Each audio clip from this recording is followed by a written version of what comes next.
Hello, welcome back to her haven. Today it is kind of wet and muddy outside. Let's see if we can enjoy my indoor garden. Here's an update on my orchids. In November, all the plants went into hibernation. In late January, flower buds started to show up. And here we are in March. Most plants are fully bloomed.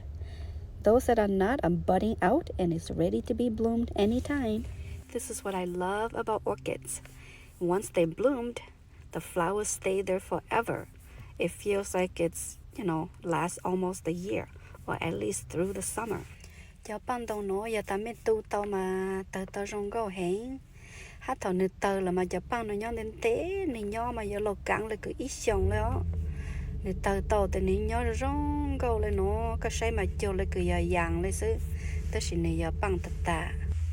Cho bằng mà này chi nhạt lên tận tàu nữa này nhạt nhau tới lúc nhật tài cứ giờ sâu nhau mỏng đông tới cho xứ chị thọ cái gì lệ vậy cái gì vậy mới nhật tỉnh xứ vậy cái chi dữ này chỉ có mua ilu vạn thị này chỉ mua là cứ up luôn nhà ice straw cho xứ. I hope to enjoy this blooming as long as I can. See you next time.